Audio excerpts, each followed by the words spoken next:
Assalamualaikum warahmatullahi wabarakatuh. Salam Panji. Kita berjumpa lagi di channel TV Panji dalam serial Memahami Budaya Panji. Kali ini akan saya cerita tentang dongeng Timun Mas. Ya. Sebagaimana diketahui, beberapa waktu yang lalu saya sudah cerita bahwa cerita Panji itu juga dapat ditemui dalam bentuk dongeng. Ya, ada dongeng Andiani Lumut, Cindi Laras, Keong Mas, Uda-uda Ugel, Golek Kencono, dan sebagainya, termasuk Timun Mas. Ya. Tetapi yang orang sering salah paham, Timun Mas itu sebetulnya bukan cerita Panji. Nah, coba kita perhatikan jalan cerita dongeng Timun Mas ini. Ya. Secara singkat, dongeng Timun Mas itu kan mengisahkan tentang seorang perempuan tua, katanya disebut janda gitu ya. Dia kepingin punya anak.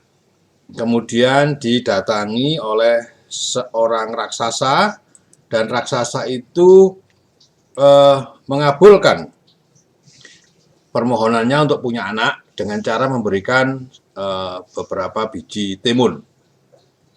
Nah, ketika biji timun itu disebar di lahannya, maka jadilah kebun timun, ya, yang banyak gitu ya. Nah, salah satu dari buah timun itu kemudian ternyata bentuknya besar, ya, bentuknya besar, dan ketika dibawa pulang, dibelah dari dalam buah timun itu terdapat seorang bayi perempuan. Karena itu bayi itu dinamakan Timun Mas. Dalam perjanjiannya dengan raksasa, bayi Timun Mas ini nanti kalau sudah remaja, sudah besar, harus dikembalikan kepada raksasa karena akan menjadi santapannya. Pada waktu itu si perempuan karena sangat kepingin punya anak, maka dia iakan saja permintaan itu. Tetapi ketika Timun Mas sudah remaja, sudah kelihatan cantik, sudah kelihatan ya dewasa gitu, si perempuan ragu-ragu, masa anak secantik ini saya berikan raksasa. Akhirnya dia berupaya bagaimana caranya supaya anak ini tetap jadi anaknya, tidak dimakan oleh raksasa. Ya. Kemudian dia minta petunjuk kepada seorang pertapa di sebuah gunung, maka dia diberikan satu kantong biji timun, satu kantong jarum, kemudian satu kantong garam, dan satu kantong lagi terasi. Ketika raksasa datang ke rumah janda itu, si Timun Mas diminta lari lewat pintu belakang. Raksasa marah dan mengejarnya. Kemudian Timun Mas melempar biji timun, jadilah lahan timun. Raksasa menjadi sibuk makan timun. Timun habis, dilempar lagi sejarum, sekantong jarum tadi. Maka jadilah hutan bambu yang lebat. Raksasa kemudian terseok-seok di hutan bambu itu. Tubuh-tubuhnya penuh dengan luka, tapi masih bisa nerobos. Kemudian Timun Mas melempar lagi garam, jadilah lautan. Ya.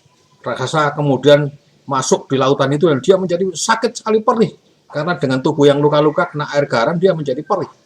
Tapi masih juga tetap lewat. Akhirnya Timun Mas putus asa, dilemparlah buntalan yang terakhir, yaitu terasi. Jadilah kemudian lautan lumpur, dan raksasa tenggelam dalam lumpur itu. Sampai di sini cerita itu selesai. Pertanyaannya, di mana letak Panjinya? Di mana Sekartaji? Di mana Panji Asmoro bangun? Nah, ternyata Timun Mas yang kita kenal dengan cerita seperti yang saya bilang tadi, itu sebetulnya bukan dari Jawa Timur, tapi dari Jawa Tengah. Coba aja cari dongeng Timun Mas, nanti ketemunya Jawa Tengah, bukan Timun Mas Jawa Timur, dan bukan Timun Mas Panji. Nah, dalam penelusuran saya, ternyata dongeng Timun Mas itu ada beberapa versi.